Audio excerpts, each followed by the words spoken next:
You're listening to The Watchers, a show where two women from opposite ends of New Jersey watch TV shows that finally answer the question, what does it actually take to make me cry?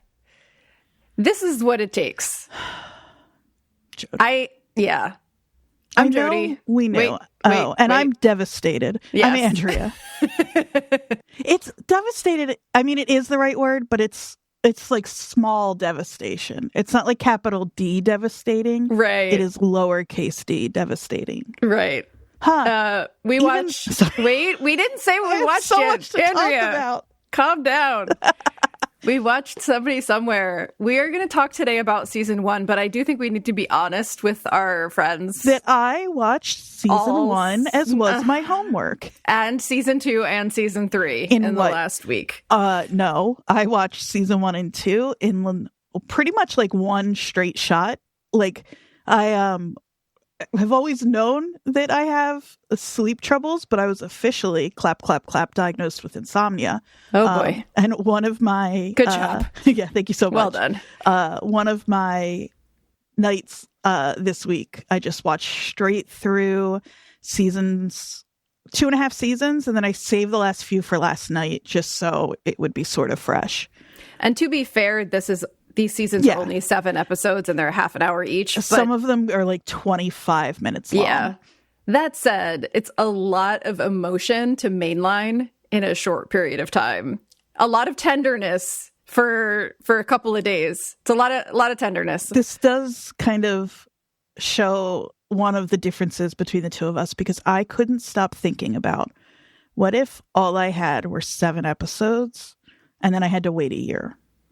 The fact that I got to watch it all in one go was exactly what I needed. So listeners, if you haven't watched yet, please just go watch the first episode. And if you love it, you will love it. It knows exactly what it's doing from the first second. Yeah. So, and if you haven't watched it, we're only going to talk about season 1 today. We are going to do a season a week for the next 3 weeks, partly because I feel like I've been waiting to talk about this show for a couple of years now.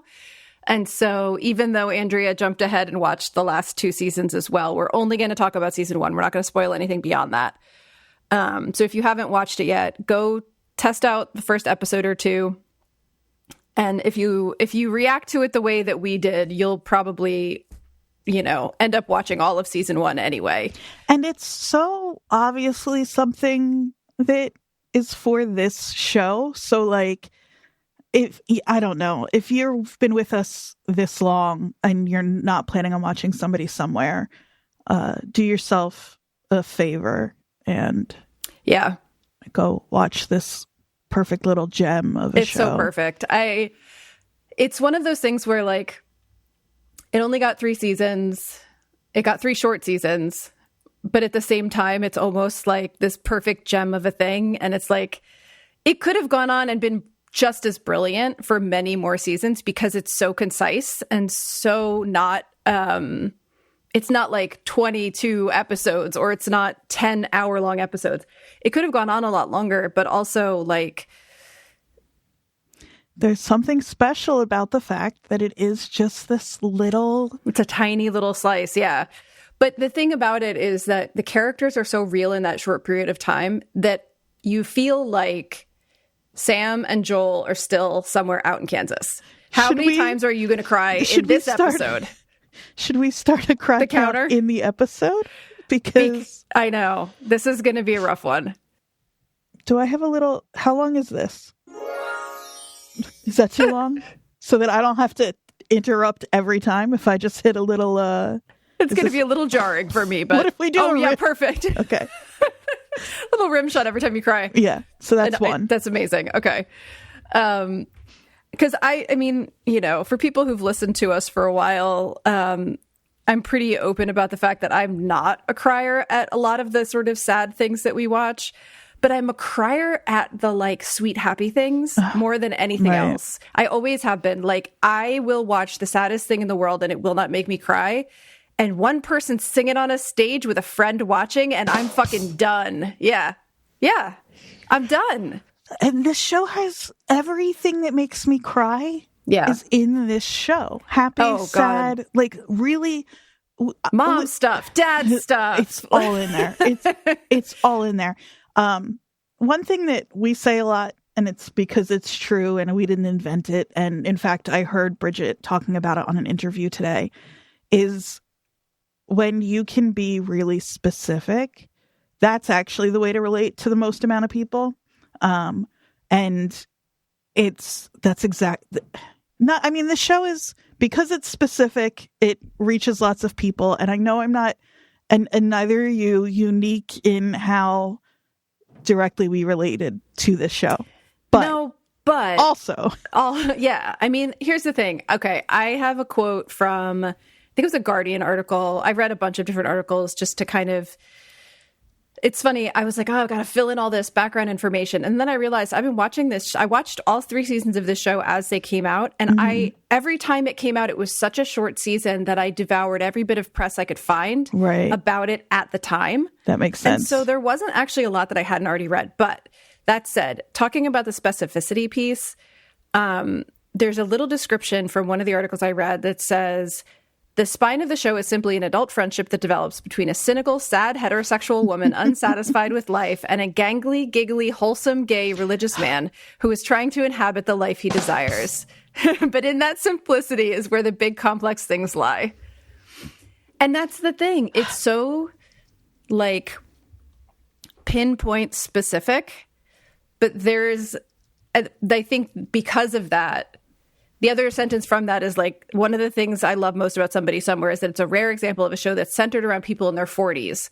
Not only that, it's centered around people in their 40s who don't have huge, shiny lives that are all completely figured out, right? And so for people who grew up queer or neurodivergent or both and have kind of struggled to figure out where they exist in this sort of like packaged American life that we're all supposed to have, you know, it's an example of like the fact that those types of lives that are bumbling and kind of have weird, awkward paths that go forward and backward, and like that's fine. And that's like, that there's more people out there that don't have it figured out than we see in like popular entertainment. And not even just popular entertainment. It was so nice for me as the last unmarried person with no kids. I'm turning 40 in 2 months. And like, that's fine. I am so fine with that. In the same way that I think for the most part, Sam is happy with her life. Right. But you do sometimes feel that and are aware that you, or at least it feels like you're the odd one out. And then to see that. Well, and there's the infantilization that happens for especially women in their 40s, 30s, 50s without children, where you have never become an adult to the people in your life who are married or have kids. Right. And I've got it in my family, like nonstop. And it's not intentionally like demeaning or condescending, but it definitely is that. Like, it's that you don't exist in the same like level, you know? And the idea, like, I'm sure, you know, I'm still hearing it, and I'm sure that you are, the idea that like, we're just missing that thing and want it. And like, and the fact that we don't have it is like a shortcoming. Exactly. And like, it's so hard not to internalize that. And I think part of this, we'll start by talking a little bit about the overview of the season and all that. But I just want to get to the point of like, part of the reason I think this show connected so strongly with queer people, even though Bridget Everett herself has never, to my knowledge, identified as queer, but she's friends with like every gay person that's ever existed,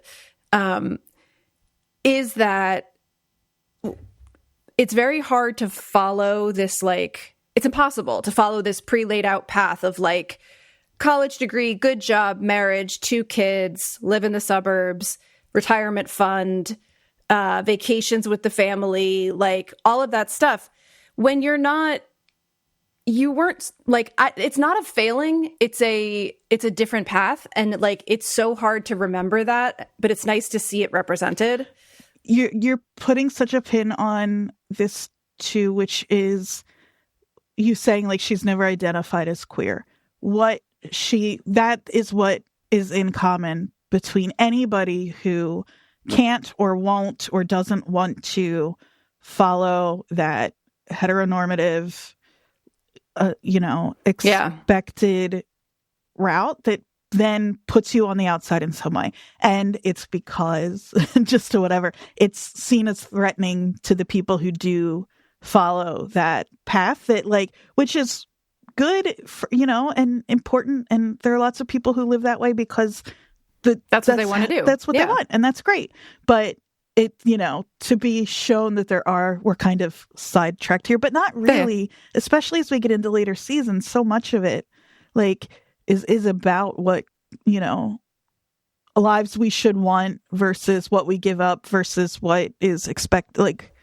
Well, I think it's also weirdly, and maybe this is another reason you and I both connected with it, is that it's also about what hitting a period of intense loss earlier in your life than a lot of people do does to your, I know, I'm sorry, does to your, the level of reflection that you have to stop and do about where you are and where you're going. And for me, so in the show, I think Bridget is about 40, 42 maybe. I think she's right between. Yeah, I think she's early 40s in this show. But, for me, that was 37, right? I had the country song 2 years. My father died. My fiance left me. I got really, really sick. I couldn't work. I moved in with my mom, who I've been estranged from. Somebody needs to write that story as, not me, but someone else needs to write that as maybe a follow up to somebody somewhere someday. It's somebody in New Jersey. Yeah. Somebody in Jersey. Yeah. It's the Northeast version in a low income apartment in Saddle River. Yeah. How about that one? But but it's true that it's a combination of experiencing real loss earlier than we're quote unquote supposed to. Right. And the sort of outsider queerness, but it's also the because Bridget Everett has talked sort of endlessly about the fact that she never followed the path that an actress ideally wants to follow to do the classic Hollywood career, right? And that is not entirely of her own choice. She certainly tried.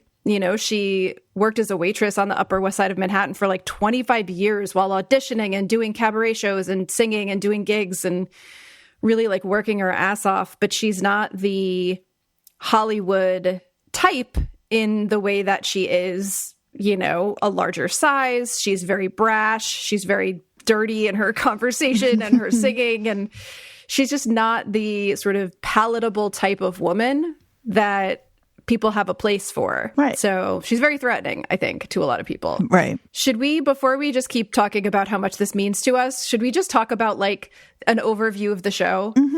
Yeah, probably. And the characters in it. I found a good one paragraph description of the first season. And it's from Rebecca Shaw at The Guardian. It says, the show is loosely autobiographical based on the life of comedian and cabaret performer Bridget Everett, who plays Sam, a talented singer who is back in her tiny Kansas hometown after caring for her terminally ill sister. We join her when she is full of grief, uncertainty, and loneliness. We also join just as she hits it off with Joel, a sweet gay man who runs an underground event called Choir Practice. Choir Practice is a performance group where all the queers and weirdos in the town— don't play the sound while I'm talking. I know, it's okay. It's going to be just— the whole thing is just going to be drums. Like a drum solo. I know. Choir Practice is a performance group where all the queers and weirdos in the town hang out, emceed by the charming Fred Rococo, Professor Dr. Fred Rococo, the New York performer Murray Hill, who we should talk about. Both of us have saw back in the day in New York. Sam's family members feature heavily in the show, but it is his friendship with Joel and the community she discovers that becomes the heart. I feel like that's a good— because the plot in this show is very non-plot. There's not a lot that happens. I think we're going to kind of talk through season one, not episode by episode, but more character by character, or groups of characters and what their kind of journeys are. That's basically it. Sam is home. Her sister passed of cancer. She was taking care of her. That's something I really love, that I thought was really interesting, just as we're working through, is that we meet Sam 6 months after, And it's such a specific time of when and we don't get flashbacks. There's not a ton of talk about what we never meet Holly. I know. Yeah. And there's never no meet talk Holly. about what it was like when Holly was sick, what that year or whatever where she was home with her was like. And it's long enough after that the people around you who weren't there for it, and this, again, isn't a huge part of the show, but are sort of expecting you to get back to your life. So it's like time to figure out what you're supposed to be doing. Yeah, and it's like, it's that whole grief doesn't have a timeline thing, you know? It's like people that are getting on with their lives, if they were close to that person, may or may not be actually ready to, but, you know, they think that you should because they are, you know? But yeah, and I think that's so, it's funny that you say that, because then what it really does is it's not about Holly. Like it's not about her dying of cancer. It's not about any of that. And it's not even about really mainly, it's partly, but it's not mainly about the effect on the family. It's about what happens when you meet a person and then from them a community that kind of brings you back a little bit from that like grief. Yeah. Don't hit the button. I'm not going to hit it. Okay. I can just see it in your face. Well, what you can see is me crying, Jodie. I do like the idea that now for you, I hope forever, anytime you see me cry, I'm going to hear a rim shot. Yeah, I will. Don't That's worry. Great. That's great. But it's true. It's like, it's not about the loss itself. It's actually about how to come back from something like that. Like with maybe people you didn't expect. Yeah. It's also blanket such a honest look at what there are a couple of people in the show who I think nobody's diagnosed, but dealing with the kind of persistent depression that is your everyday. There's like a lot of people crying quietly while they're doing something else. And I was like, that is so relatable of the, like, it doesn't always stop you in your tracks. Sometimes it's just like running in the background. And I think you texted me something about somebody doing something mean to someone else. And I think it was when Sam shits on Joel's dreams. But I think the other thing that's so specific about this is it's like, there's no one bad person or one good person. Like even Rick, who's the husband who cheats on Trisha, who's like maybe the most obviously villainous, like he's kind of bumbling. He's kind of unsure of what he's doing. Yeah, he's just an idiot. He's just a guy. And then like when he and Sam talk about him showing up at choir practice and she's like, don't make me like you. Like, because he's just an idiot that made a mistake. Like, you know, he's not an evil person. No, everybody's so real in the show. And it's to go back to maybe the character walkthrough. A big part of it is that it's directly inspired by Bridget Everett's life. It is. I mean, she lost her sister of cancer and she, you know, moved to, the big part that's different is that it's sort of what would happen if she hadn't moved to New York, you know, in real life, because she does come from Manhattan, Kansas. Literally. Yeah. Literally. Her father was a Republican, like, congressperson or something from that area. Yeah, and he'd also been the mayor. I read she referred to it as like her family were kind of like the Kennedys of Manhattan, Kansas. Yeah, I cut you off. But yeah, her father was a Republican in the Kansas State Senate and the State House of Representatives, the Kansas House of Representatives from 69 to 78. And her mother was a music teacher. But she said her dad wasn't around very much. I feel like he didn't really have much of an influence on who she became, it seems like. Yeah. She also Freddie, though. Yeah. Well, and she was one of six, is one of six. Her sister obviously passed, but I saw a really cute interview with her and three of her brothers at the Real Cafe. That is the place that the cafe in the show is based on. And it was her with her three brothers. And the person interviewing them was like, I heard that one of your brothers texted you at one point and said that your acting was getting better. Great. But it was very much, it's like three beefy Midwestern guys and Bridget Everett sitting around a table. And they're like, so, like, they could be in the show. They're so gruff Midwestern, like, you know, embarrassed about sincerity. Like, it was really funny to see. I love that. Yeah, the guy tried to defend himself. Brad, I think his name was. Her brothers are literally like Brock, Brad, and like Brett or something. I'm not even kidding. Brock, Brad, Brett, Bridget, Brittany. Was that her sister's name? I don't know any of their names. Yeah. I'm just saying, I'll bet. But I'm sure they're all B names. But he was trying to explain himself, saying like, you know, by the end, he actually felt himself kind of moved and tearing up in the scenes. And he said it's really hard when that is someone that is your sibling to kind of remove that and like actually see it as a character and blah, blah, blah. And she was like, you could have just said that in the text. Instead of your acting is getting better. Right.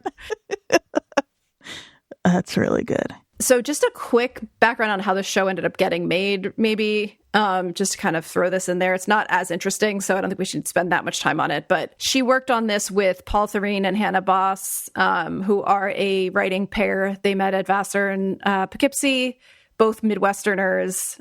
They started writing plays together and started a theater company called the Debate Society in Brooklyn with another writer named Oliver Butler. And they apparently, so I read a couple different versions of this story. One that was much more like a professional meeting where they just decided to work together on this. And then the other version was like Paul Thurene played harp in a 2-girl ukulele band. And they were often on the same bill as Bridget. And so the three of them together pitched somebody somewhere. And the Duplass brothers ended up being involved in producing.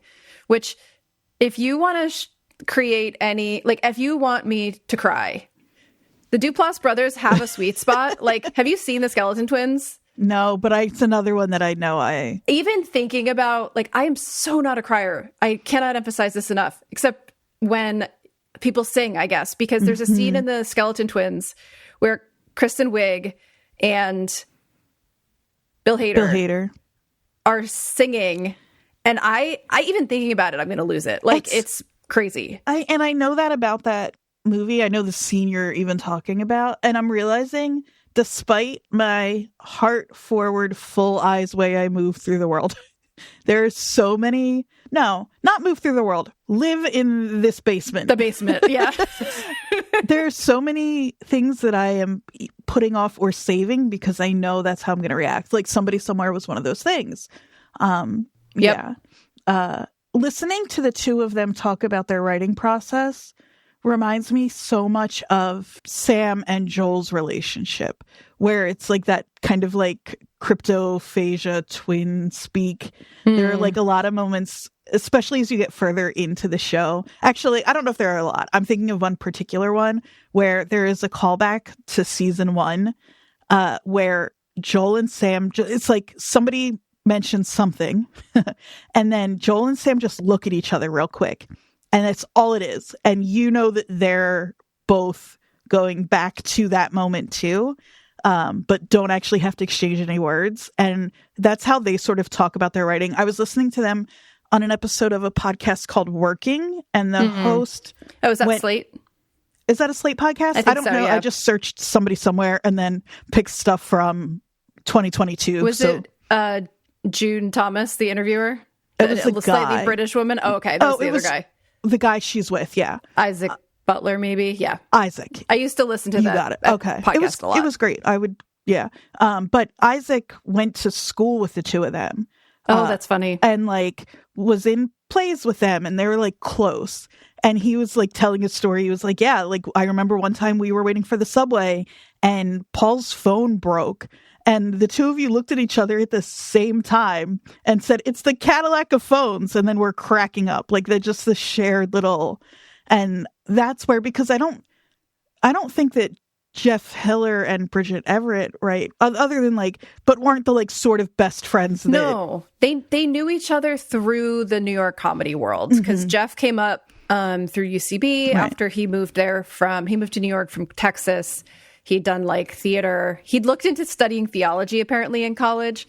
And in his junior year, they said, you have to choose a major if you're ever going to graduate. And he had taken the most credits in theology and theater. And he decided to go and finish his degree in theater. And then he moved to New York, started at UCB. And so Bridget, for those that didn't spend their 20s in New York City or nearby, like there was in the late 90s, early to mid 2000s, and even into like late 2000 to 2010, this like downtown New York scene that was drag shows, cabaret shows, improv. Like there was just a different type of performance aesthetic going on in New York at the time that I don't even think I was really aware of what I was seeing. Right. Because like I was involved in dance at the time. And so there was this sort of side quest of a lot of my friends that was like burlesque and drag and these other types of performance, and so we would just go see those things too. And I would go to drag shows. And it's funny, it's probably come up on the podcast, so maybe this is a familiar conversation to people, but all of my friends moved to New York after college. All of my friends. It's what you're supposed to do. Yeah, I spent a lot of time there. Tell you. And so like a lot of that is familiar to me, where like I wasn't directly part of these scenes, but I was there a lot. Like we had multiple birthdays I'm saying Stonewall because the connection to me, one of the first things that made me cry, that's not true, but in the first episode, when they get to choir practice, everybody's singing, is like 2 doors down from Stonewall is a piano bar called Duplex. And I spent so much time there watching the like singing bartenders sing with these big, incredible voices alongside other people who just wanted to also get up and sing and just really loved it. Yeah. And that was like a really special, different kind of, just like, I mean, I was friends with a lot of performer types. Like I am not, I loved dancing. I, performed a couple of times, but it was not my main desire. But I was friends with a lot of people who you did not or did want to go to karaoke with, depending on your like goals for the night. Like I can't sing. And so when I go to karaoke, it's not about me trying to sound good. And so I would go with like my friend Nicole, who would bring the fucking house down with a Tina Turner song. And that's very like Bridget Everett going to karaoke after a shift at the restaurant. Right. Exactly. Yeah. And so I don't know where we got there other than to say, like, it's another thing that just felt really real and specific. Oh, but we were talking about how if Jeff and Bridget knew each other. Well, and talking about the downtown scene and how Murray Hill was like such a fixture of it. Like Murray Hill and Bridget Everett did know each other. Mm-hmm. I listened to an episode of Feeling Seen, which is a podcast I love. If you like our podcast, you would love Feeling Seen. The host invites whatever guest on who shares like one of the first times they saw themselves reflected in media. Oh, nice. And Bridget did an episode where she talked about the movie Rudy.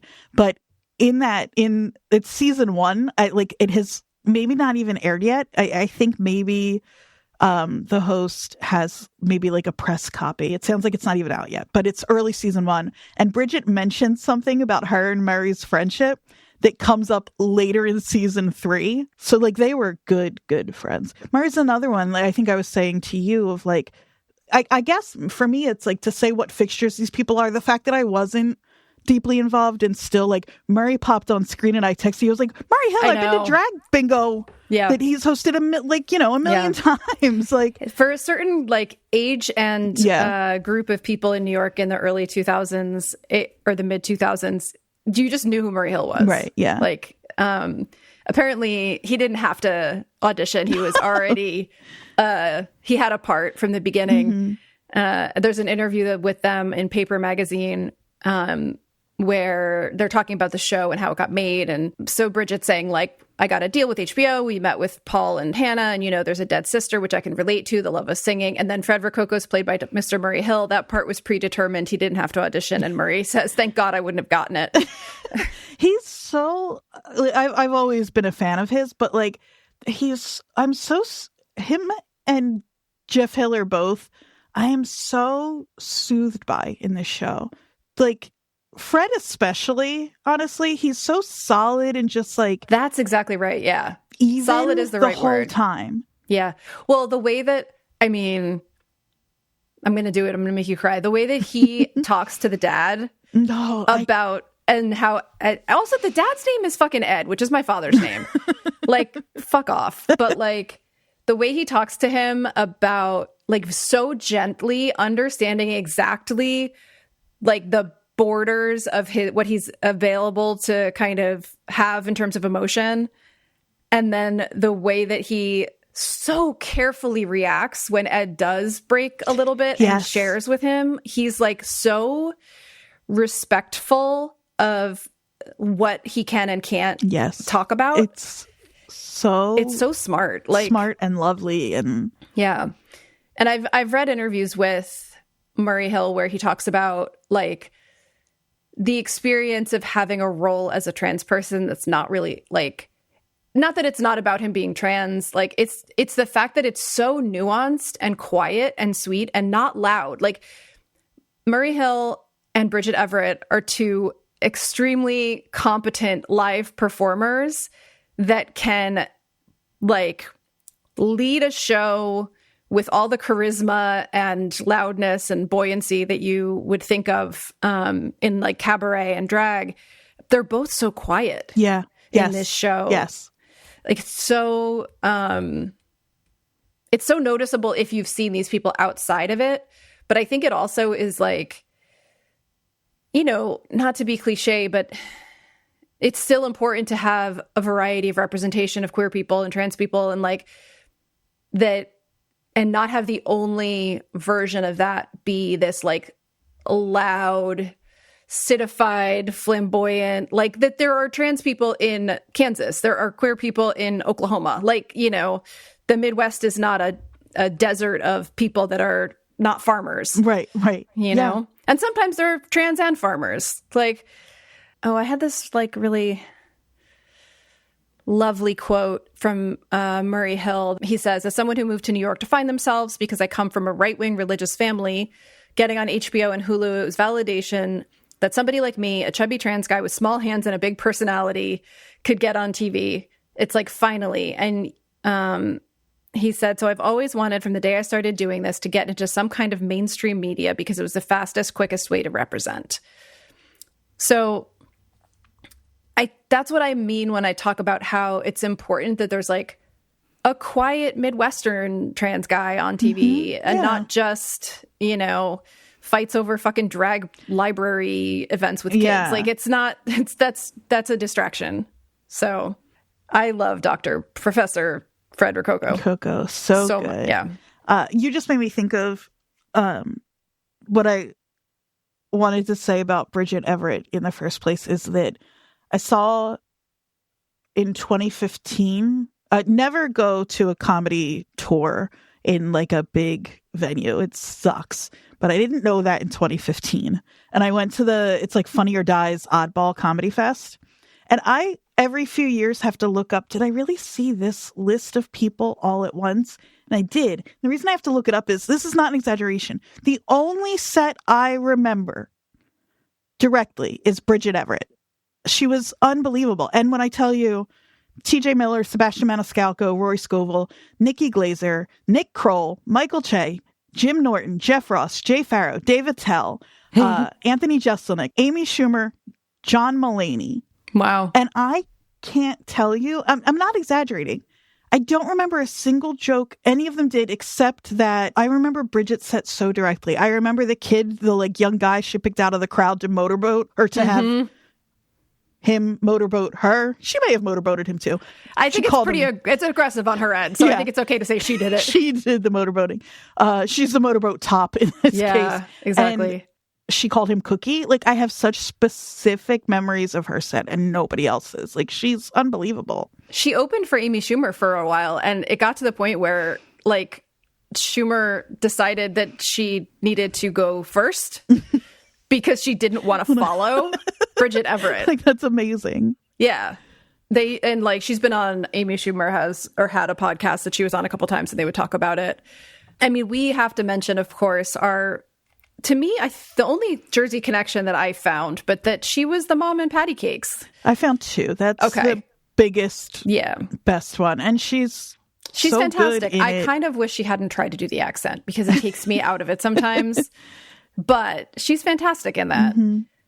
And it's a different shade of what she's doing here. Like, it's in Somebody Somewhere, it's much quieter, it's much sweeter. Mm-hmm. But it is that same, like, what would happen to you if you had huge dreams and you didn't follow them because you were afraid, or you tried and failed, which is what happens in Patty Cakes. Right. It's almost like, what if Sam had a kid early, and instead of, and had been getting towards having some success. Right. And then had to kind of pull back from it. Instead of never really, like in real life, she moves to Manhattan. In the show, she moves to Lawrence, Kansas, which is like a couple hours away. Right. Yeah. To work at a bar. So it's, I think our other Jersey connection, just to get it out of the way, that I found. And also we have 2 Jeff Hiller Watchers connections.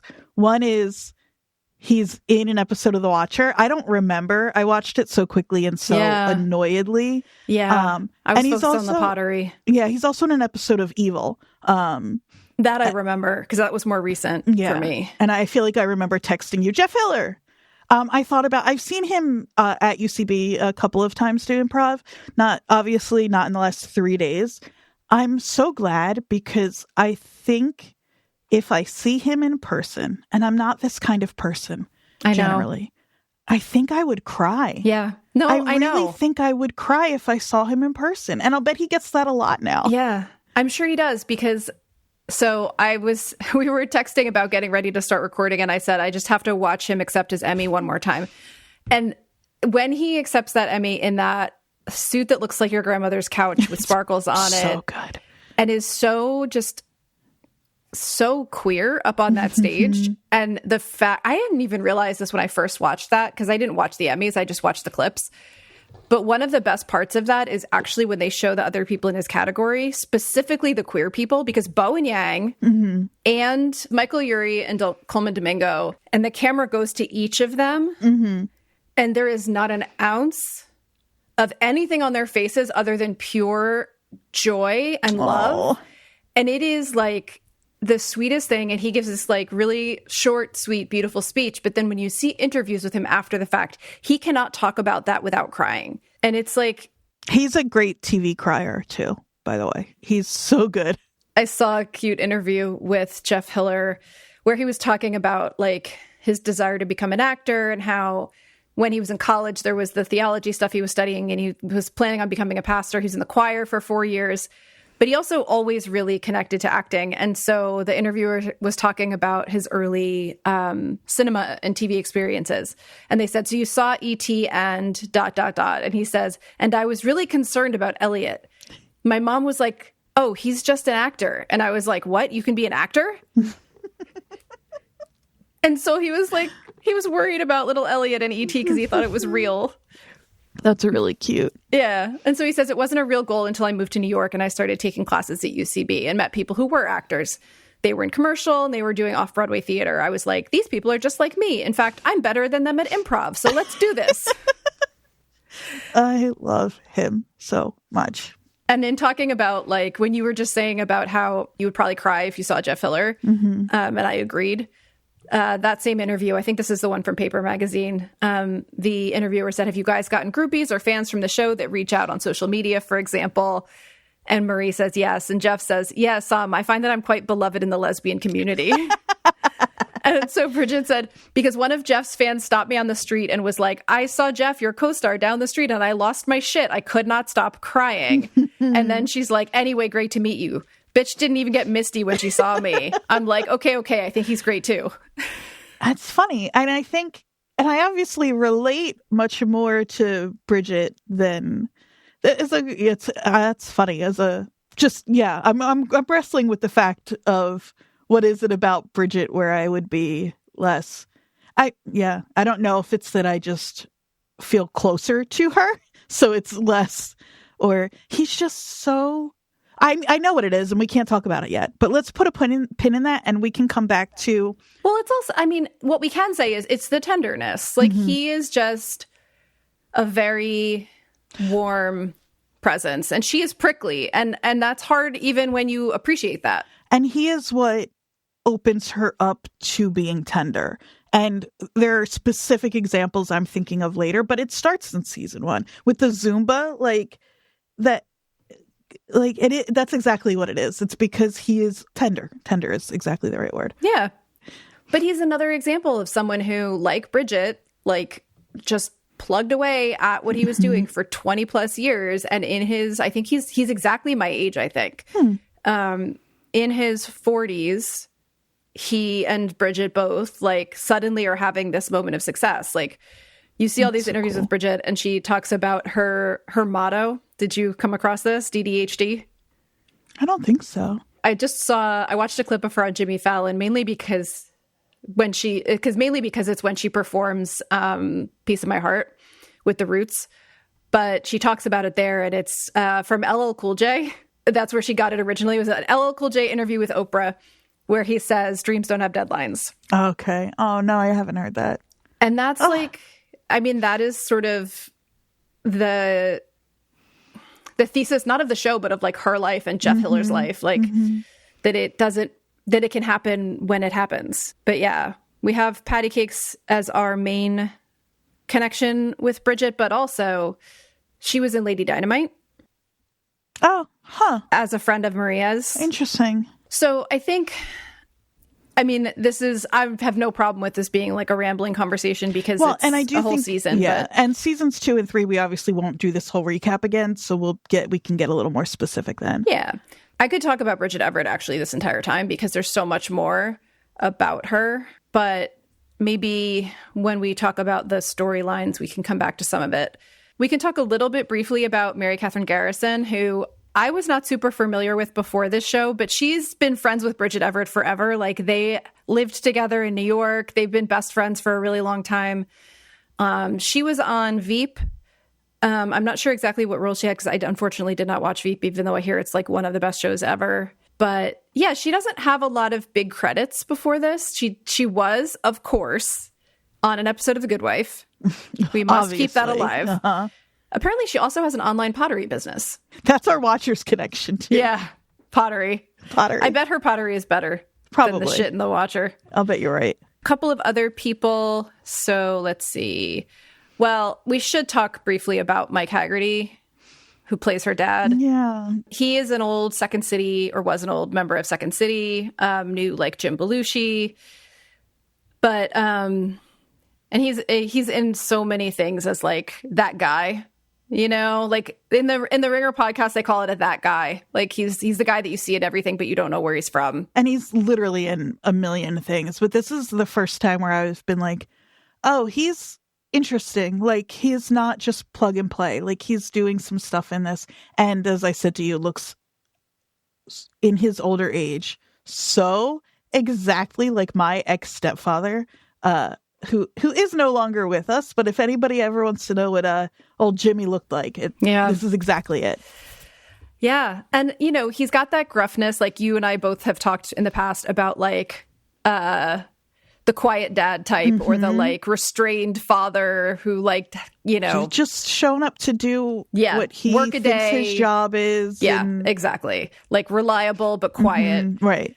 But unfortunately, he passed away unexpectedly right before season 2 started filming. Like they had to scramble and grieve and change a whole bunch of stuff because he was supposed to be pretty heavily featured in season 2. He passed away from This is horrifying. I know. He had a seizure and then he had an adverse reaction to antibiotics that he was taking for an infection. And the seizure was caused by the adverse reaction. And then he passed away in a coma. Horrifying. Before, like at 67 years old. So tragic. You don't even know that can happen. I know. I kind of like that they didn't actually kill him off in the show. They kind of sent him away on a fishing trip, kind of like the dog that goes to the farm. We'll talk about it more in season 2, especially because there is a moment, the way they, I'm not going to do it, but I know the way it's a season 2 thing. We shouldn't even really go too far with it. Right. But just the way they let him have a life that continues on off screen is so lovely. Yeah, totally. No, I think that he's fantastic because there is sort of a gruff, and it's not always Midwestern. It can be a gruff Jersey dad, but there's a kind of gruff dad with like a very sweet, tender side that is like both very hard for me to watch and also like my favorite thing. It's the like, you never see that person be outwardly tender until you see them like with their grandkids or a dog. And you're like, oh, this is what's under the surface. And it's Yeah. Or they right show there. up in their funeral suit to the event at their daughter's store. Exactly. Good to get another use in for it. It kills me. We can talk a little bit about the mom, as triggering as she is for both of us. Just go, if you want us to get into that, just go back and listen to our coverage of The Bear and Jamie I was going to say, yeah. It's the same conversation for me. I know she's great. I know this is a complicated portrayal. I get it. It is just... It's difficult. Yeah. Yeah. She's played by Jane Brody. This character is really... She's tough. I think she's not supposed to be super likable. You are supposed to feel bad for her family for having to put up with her. But I also think they do, to be fair, give her moments where you see that it's really her alcoholism that is the problem and not who she is. There's a really, actually, I want to kind of just pause here and talk about this for one quick second, because so often in shows when there's a character who's an alcoholic, it means they're a bad person. Right. Like there's no differentiation between who the person is and who they are when they're drinking. And it's so clear here. They give her scenes where she's sober, where she is much more of or you see flashes of what she's like as a mom when she's not drinking. And it's not the same thing at all. And it really allows you to separate out the disease itself from the person. And it's so important to remember, and you do kind of, or at least I do, again, because for a variety of reasons. But it is important to remember that she also, it's like she lost a daughter. And that probably when you know that you were not the best mother you could have been, that's probably even harder. Yeah. Absolutely. Than being like, well, I know that whatever, and it's another thing maybe we talk about more in season 2 and 3, because there's a moment that happens. It's a small, because all the moments in the show are kind of small, but that kind of put her into perspective for me a little more. Yeah. Jane Brody is mostly an acting coach. She's been on a bunch of things and a casting person, yeah. She's been on shows occasionally here and there, but she's not primarily an actor. She was interesting. Great. Really good. She taught at Louisiana State. Yeah. Oh, she's fantastic in this. As someone who is going to be very triggered by this type of person, she did a great job at it. Yeah. And then the other folks, let's see, is there anyone we're missing? There's Rick, who, we talked about Rick. He's a guy. It is mostly, I'm curious. I'd love to hear more. Maybe I'll look into it about the casting process. I know actually that it was, other than like some exteriors and like going to Manhattan, Kansas to get the like local like businesses and stuff, shot in Chicago. And they used the local Chicago talent for a lot of it. And so like when you're going through IMDb, it's a lot of like Chicago PD credits. Yeah, there's a small town called Lockport that's in the general Chicagoland area where a lot of the small town scenes were shot. I think that's really cool that a show like this, knowing Bridget's background and all, gave a lot of these people who tend to have smaller parts on smaller shows a chance on something like this, because a lot of them only have a handful of credits. Yeah, I mean, one of the other folks that we should just highlight briefly is Mercedes White, who plays Tiffany, the sort of other member of the little friend group that shows up sometimes, notably at the poker game in Fred Rococo's lair. The Poker Palace? The Poker Palace. I love Tiffany. Yeah, Tiffany's great. But she has been in like an episode here and there of like Law and Order, Chicago PD, those kinds of things. But this is, from what I can tell, her first sort of like recurring role in like a main show. But I like her. She just feels like someone in the show. Like she's not, none of them are over the top, but like Murray Hill is a character regardless of whether he's quiet or not. Right. Like he's just got sort of pizzazz, even when he's just talking about like French toast. Right. But Tiffany just feels like a person that you would know. But I think that's probably everyone we need to cover. Yeah, we can get into Fucking Charity. Other characters, and when those things become relevant, I think. So I think maybe the best way to do this is to just kind of talk about the storylines that they cover in this show, because there's a few of them. They're not, like we said, it's not very plot heavy, but there's the Jeff and Sam friendship that begins and develops and hits a couple snags that are handled really beautifully. There's Trisha's divorce from Rick, which is full of Sam and Joel hijinks, chasing him around and staking things out. When they get distracted, when they're supposed to, is that in season 1 when they're doing the stakeout? Yeah. And they're supposed to be watching him and they get distracted because they're singing together. Yeah. Yeah. And Rick is watching someone do chainsaw art in the park. So funny. Yeah. Yeah. No, and they almost hit a truck because they're trying to pass a tractor. And so, yeah. And I think I think there's pairs, right? There's Trisha and Rick and their divorce. There's Joel and Sam and their friendship and them coming together. There's Sam and Trisha, who, I mean, the fact that, and we don't want to spoil anything, but we do grow to like Trisha more. Yeah. After this first couple of episodes, the fact that we're able to kind of come around on her is amazing, because she's horrible to Sam in the beginning. And you do get a sense through some of their conversations that there's definitely a jealousy there. There's her friendship, or not her friendship, but her feeling left out of Holly and Sam's relationship. And she's married to a bumbling idiot. That's got to be so exhausting. There's just a lot of... And she's homophobic, and she doesn't quite understand that she is. You know, the whole, hate the sin, love the sinner? No. Yes. Yes. Love the sinner, hate the sin.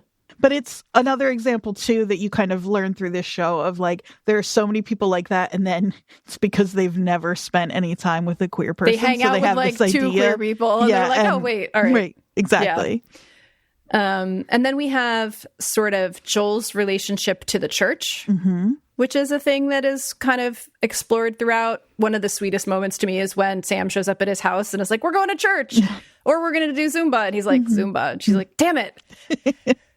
And she tries to find him a new church. And then there's Joel and his boyfriend, which is sort of a very tertiary piece, but I think it's useful in that it shows this show is about platonic love, and it shows how Joel's connection with Sam is so much stronger than his connection with his boyfriend, that it points out that the boyfriend's not the right person. And then, there's all these different ways people are connecting with each other. There's Sam and her father, Sam and her mother. I think it's sweet that we get some real insight into the parents as two individual people and their relationship with each other, not just with their children. When Ed says he's worried that she's going to fall in love with someone else and that someone else is going to steal her away when she's in rehab.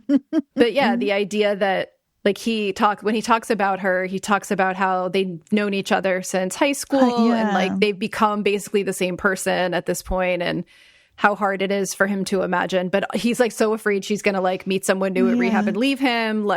Which is it's very sweet that he has that feeling, knowing what kind of person she's being right now. Yeah. I think that everybody undergoes a very minor arc, but also emotionally significant throughout the season. That's exactly right. Sam's probably the most significant. She opens up again to singing. I think it's fun to see how quietly she sings in the beginning and how at the end she's belting. Yeah, it's I was thinking about that too. I love the way they handle her relationship with music in this show, because that's another relationship in it. Totally. She's avoiding it. 100%. And in the first episode, I was like, oh, I wonder if every episode is going to end with her belting a big number. And she's got to, and they don't do that. There are a few moments, but they're all building toward, but she's always singing jokingly. Yes. In her regular life without engaging that huge, big voice, because it is in her. Yeah. It's not that's not the problem. The problem is figuring out how to embrace it in a way where because she, like, part of it too is like being kind of like proud of who you are and being willing to put yourself out there in a really on display kind of way. And it's very vulnerable. Yeah. And also, like, I think part of that in this specific case with Sam is that her sister really supported her singing and helped pay for her to make this like demo album that then she never did anything with, other than attempt to play at her sister's grave while it skipped and she freaked out because there was no headstone. Perfect moment. I know. It's this so show good. Is so good at, and this is what makes it feel real too. Every time somebody is, especially I should say Sam, every time something happens where we see her crying and being vulnerable, she has to follow it with a joke. Absolutely. Which is so real and so understandable. And then that scene is so heartbreaking because she's like, it's the plastic peg instead of a headstone. And it's so sad. And you're like so proud of her for going to share these songs with her sister, even though she knows that she can't really hear it, whatever. And then it immediately skips, and of course it doesn't work. Is so sad and so funny. Something about the religious aspect of this show that I love too, as someone who like has a complicated, I guess, relationship with, as complicated as a person can have who isn't religious. But I grew up with a very religious in a very religious family, and so what I love about this show is there's never a moment where anybody is like judging Joel, especially for his relationship to the church. I don't get the impression that like Sam's not religious. I don't know that you would even say she really... No, there's this scene where they're testing out churches and she's looking around and I think she misidentifies a lamb as like a dog. That guy holding a tiny poodle. Yeah. Yeah. And Joel's like, you've never been in a church, have you? Yeah. So funny. But she's never condescending about it at all, even once. And that would be part of a show that is less thoughtful and less honest. Like a big part would be Joel having to be like, I believe in God. And if that's not, but it's not. Yeah. They just accept that that's part of who he is. I want to come quickly back to what you were saying about how she always has a joke at the end of things, because that's what got me the most at on the last episode, because there is always a tendency for all of them, but especially Sam, to like break sort of emotional tension with a one-liner or a joke or something. And then in the last episode, when they're in the barn and they're talking about the acoustics and they're trying to get Sam to sing a dirty song, and instead she sings a song for Joel, which is I know. It makes me cry too. I'm not going to cry right now because I'm not you, but it just doesn't work that way for me. But it does make me cry every single time, even though I've already seen it. And so she sings a song for Joel, and Murray Hill, Fred Rococo, goes to break the tension with a joke. And Jeff Hiller's character says, can we just sit in this for a minute?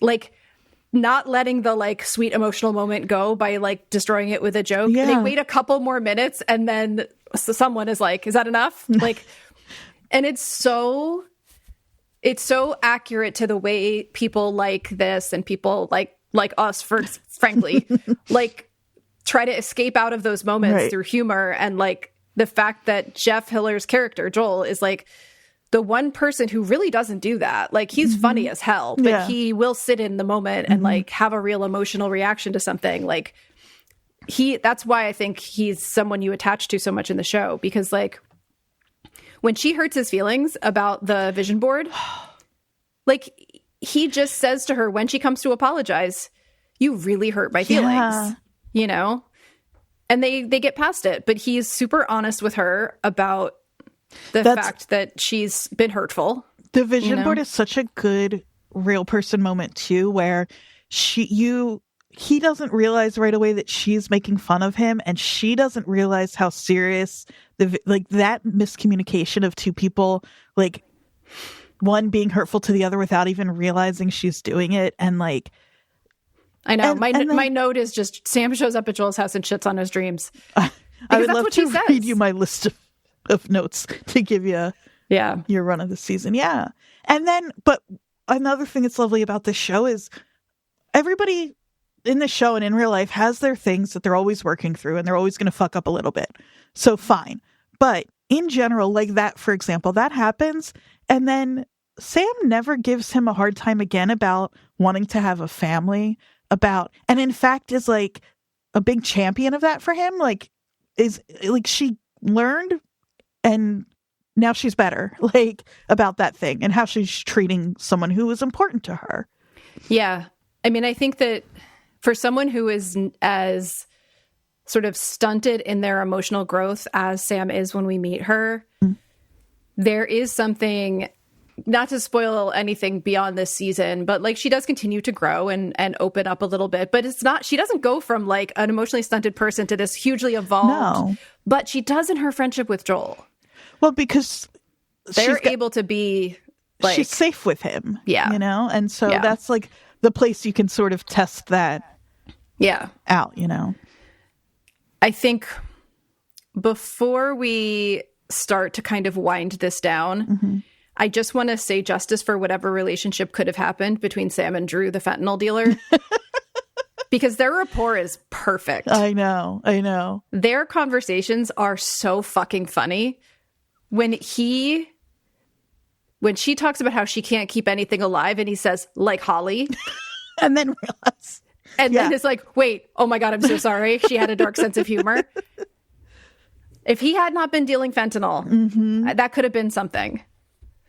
I really like their neighborly back and forth. Yeah, it's really fun. He's a real charmer too. I liked him. Yeah. There's so much in here that is like, I mean, I feel like I could just sit here and be like, oh, that moment when they think that when Sam talks about how they made a gay window display and they start freaking out and like getting Wizard of Oz props to put out there so really they can make it less gay. No, by the way, of course it doesn't. Yeah.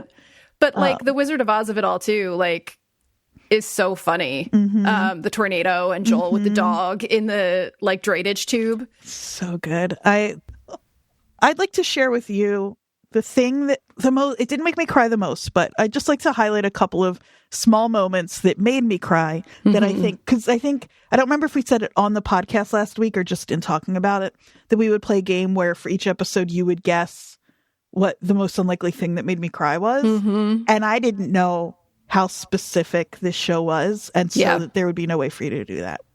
For example, and I'm not going to do this for all 7 episodes. Okay. Episode 1, all I kept track of were the moments that made me cry. And then I have a list that just is like good things that made me laugh and things that made me cry. And I'm not sure which is which for all of them.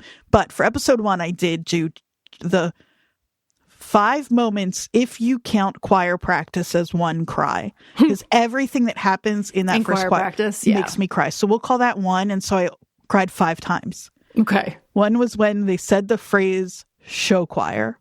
Yeah. Have I confessed on this podcast? I think only last week when we brought this up. Okay. Maybe. Well, no, because I didn't know there was show choir. That's right. I didn't know. I knew like nothing about the show except that it was Bridget Everett and Jeff Hiller. I didn't even know Mary Hill was in it. I know. I forgot you had so little knowledge going in. But as a kid who wore a cummerbund and bow tie many times in my young musical career, show choir was everything to me. And the fact that that's where they knew each other from is like, one of my best friends, Sarah, that's how we became friends. And we're still, she's one of my best friends still. I'll tell them when she's crying at work, I'll tell them, you got diarrhea. And I cried about it. Yeah, you got diarrhea and you cried about it. Made me cry because it's so sweet, but funny. And it is the first moment where you see the kind of friendship these two will have. I just wrote her dad. Just her dad realizing who, all of choir practice. Most unlikely when she says the phrase, that smell when she opens the manic panic. I wrote that down. I was like, I wonder if that's going to do it. It did. How many Warped Tours where my shirt was covered in purple because it rained, and I like that manic panic smell I haven't smelled in 25 years. And as soon as she opened it, didn't even say it, I could smell it. Yeah. I did write that down, actually, really as impressive. A possibility. I love that. I've already given away what my big cry moment in that episode is. And it's what you would expect. It's when she and Joel are singing together on stage. So nice. Yeah. Do I have one in the second episode? I know what my unlikely one What's is. your unlikely one? It's when Trisha says, who would have thought this one would have such beautiful handwriting? And Joel just says, I would. I would have. I know. I would have. He just casually and quietly defends her. That's exactly right. Yeah. And not even thinking about it. I would have. Yeah. I do love, so this isn't a cry moment for me, but one of my one of the most heartwarming moments for me is how he immediately just unapologetically attaches himself to her and is like, I'm going to be your friend. Yeah. Like he never says that, but he just like, she's like, do you want to come with me? And he's like, yeah. Yeah, obviously. Yeah. She says, I'm not any good in that episode. That makes me weep. And then him saying, we're going to be okay while they're doing Zumba makes me weep.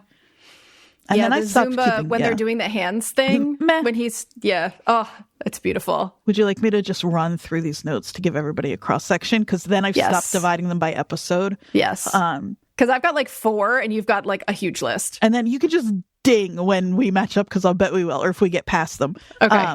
And then just transparency for our listeners' sake, I am just running on a little bit of a time limit today, so I don't want to rush it, but we'll have plenty of time in the next 2 weeks too. Yeah. Okay. So some of these I don't know what they mean anymore. Okay. I have 4-legged creature, pet blessings. I love cheese. God. And so these are either made me cry or made me laugh or both moments. The moment where he's talking about his vendetta with the gerbil or hamster or whatever. The specificity of him blessing those animals and the dead steak and everything. That's right. Yeah. Dad, big hot fox. Oh, I guess that's when he shows up in the suit. No, the big hot fox is when he's worried that she's going to find someone new in rehab. And okay, she's so it's like, a cry, not a laugh. That's right. She's like, who's better than you? Yeah. That's right. Okay. Rick made them. I think the little pillows. Yes. Pride window. Joel being invited to be a lay minister. I know. Dad in a suit. The empty mall. You and I could talk about an empty mall forever. Oh my God. I know. That was so fucking Bergen Mall basement church to me. It's Echelon Mall. We had like a teen one of those. Joel with a puppy. Yes. Roger. Is Rick cheating on Trisha with her friend?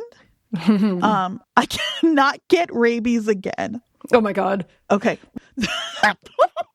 I'm such a sucker for it. It's so specific. It's the most childish thing about me. Sympathy pukers. Mm-hmm. When they have in the barn, that is so funny to me always. Joel saying I'm scared a lot too to the puppy made me weep. Yeah. When he says I'm high on being a mother, it's so sweet and funny. The two, I would just want to. I don't have a soundboard like you do, but when he is in the pipe talking to the dog, that is a point where that gets me. So sweet and so honest and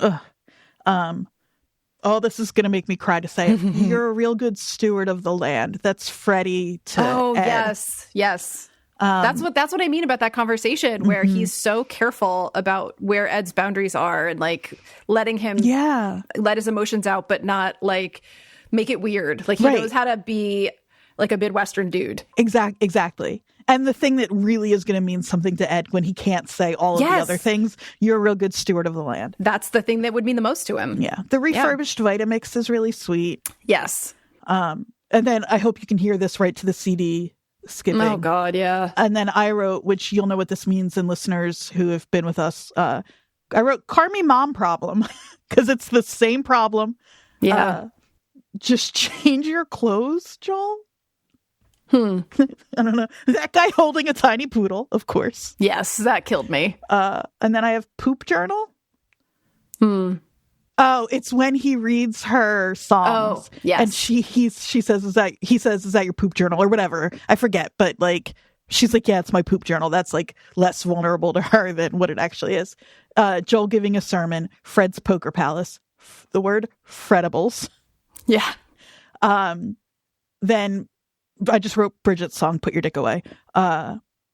Fred's Bus, which I just love. Joel's song with 5 O's that she sings for him. And then that's when I was like sobbing was her. I like all of these made me weep. Like we decided at least one tear has to escape. You have to like dab your eyes. Yeah, we have standards on this podcast. Yeah, exactly.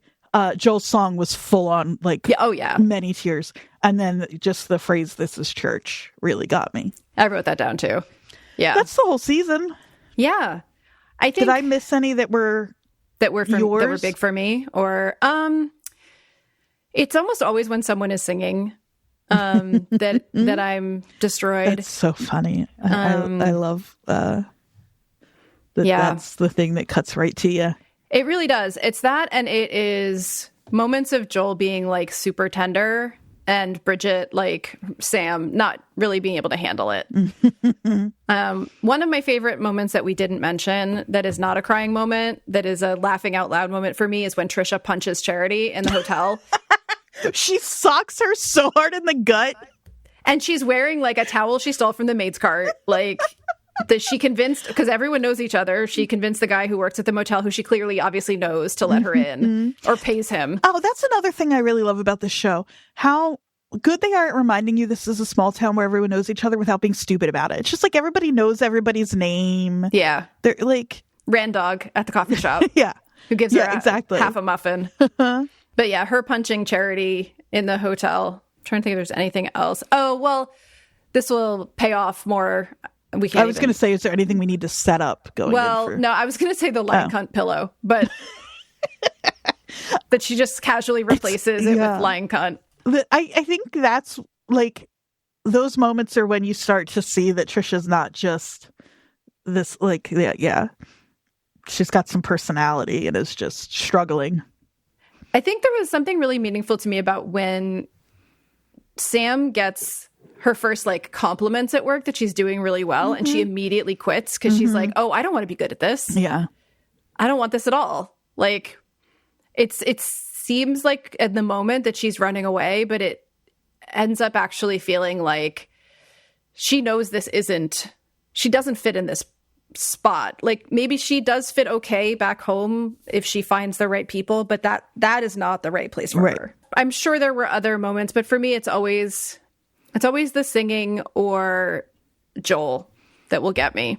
I want to point out here, and then maybe in 2 weeks when we're done, we can just go through the whole thing because it won't take long, is how each episode kind of has like one song. It's usually in the credits. Sometimes it is mentioned before. But like, just in terms of licensing music, it seems like they were very careful about that. And the way they use certain songs, I think is really interesting. I was trying to think of a more specific word than that, but just seems very thoughtful. It's very pointed, yeah. Yeah. And so when we get all the way to the end, we can run through all 21 of those. Okay.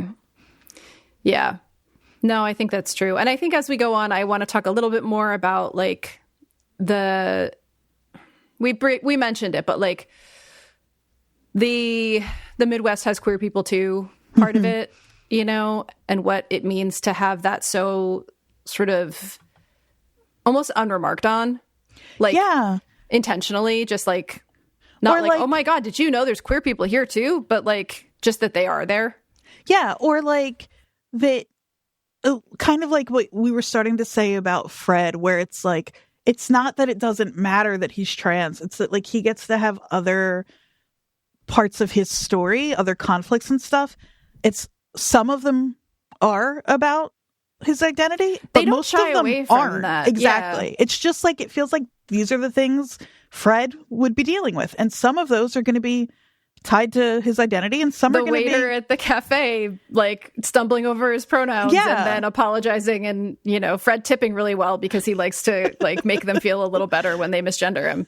And then, like, I don't think he gets misgendered again in Probably. Cafe. I don't think so. Yeah. Like, and Jeff Hiller talks openly with Michael at the time about being bullied as a kid and stuff, and it's not like...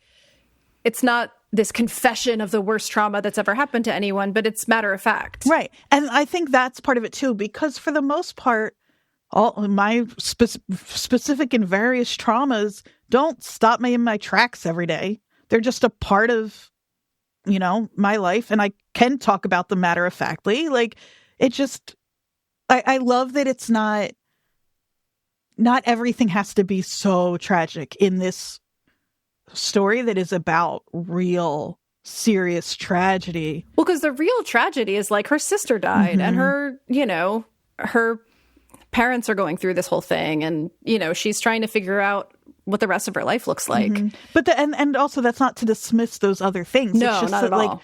so much of those other things are just like part of these people's lives. So it doesn't, as opposed to the really, the like capital T disruptive immediate traumas that are happening right now. Yeah. Before we wrap up, I just want to, I read a New York Times review of the first season that to me kind of captures what ended up being so special about this show. It's a little like clairvoyant in the way that they talked about it. The writer said, the show is generous in spirit, even to characters who first seem to be antagonists. Trisha, for instance, begins on a note of church lady superiority, but grows more nuanced and sympathetic. In fact, somebody somewhere can be generous to a fault in that Sam's struggle gets lost at times as other stories in the ensemble are foregrounded. This is going to make you cry. But I see this broad focus mostly as a strength, giving the season a depth over a quick 7 episodes that feels as if it could sustain the series for a long run. This is a show made in the spirit of a choir, after all. You need to let the voices blend. Yeah. So, like, I just think that, like, as we wrap up today and go into season 2, that continues to be true. The focus is on Sam, but it's also on everyone else's lives and relationships. And we haven't used the phrase "found family" yet this episode somehow. I feel like it's so obvious we haven't needed to. But that's what this show is about. Yes. It's about, like you said, platonic love and found family, and you know, there's some romantic love, but that's I think I actually prefer the term platonic love because of the fact that the phrase "found family" has the word family in it. The word, well, yeah, no, because it's been used so much to talk about queer communities. And I think that this is about more than just that. It's about, like, people in general, sort of, not that found family has to relate to queerness. It doesn't. But the fact that there's a lot more going on around, as we started to talk about in the beginning, Sam's character as a woman in her 40s that it doesn't have a family, it doesn't have children, like doesn't have a partner. The idea of platonic love being so incredibly significant that it almost outweighs, like, romantic partnerships, family, all of that. Like, I think that that's even more pointed of a theme in the show than found family. That makes sense. Hey, guess what? What? Hi, I'm Rin. I'm from Australia. You can make fun of my accent. That's okay. I am calling to say happy birthday, Jodie, because that's what you told us to do in the last episode that I just listened to. So happy birthday, Jodie. I hope you had a good day. I love your podcast. I got really into it because I am super into Yellow Jackets. And then I just kind of listened to the whole back catalogue and all the other stuff. I love when you talk about stuff that is like super specific to New Jersey, because here I am in, like, literally the other side of the world going, I think that's something that everybody does. So maybe Hobart, Tasmania is really like Jersey. I don't know. Anyway, keep up the good work. Thanks. Bye. Oh my God, I love that so much. Thank you so much. That's so sweet. Yeah, the number of times we've been like, that's so Jersey, and I'm like, you know that's literally like every sort of town that has a blue collar, like, or as suggested, maybe it's just that I think Hobart Tasmania is exactly like New Jersey, which I'm fine with that. Yeah, that's our sister city. We now have a new sister city. Exactly.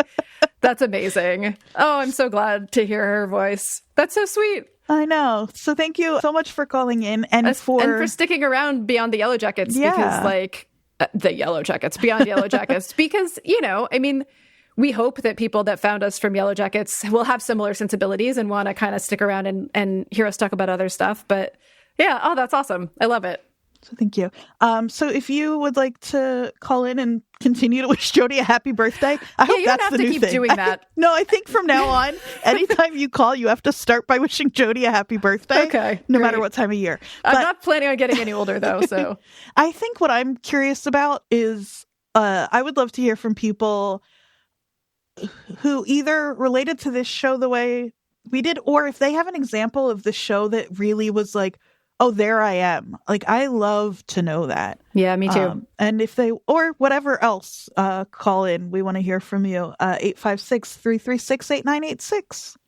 Yeah. And we'll try to schedule this next time so that we have a little extra time, because I would love to talk about that for ourselves too. Like what TV shows, because I have a specific example that was something that I saw when I was younger that I absolutely hated the character, and then realized later on that it was like internalized homophobia and like hating myself as a young person. But yeah, so in the meantime, you can call us. You can email us at watcherspodnj@gmail.com. You can message us on Instagram or follow us there at watcherspodnj. You can find me on Instagram at Jodie_Mim, JODIE_MIM. And I'm at AQ Andrea Q. And then what's there left to say? What's there left to say? Just get in the car? No, I forgot the first part. Gotta bang yourself in the head. Bang yourself in the head, then get in the car. Then go to New Jersey. Go to New Jersey.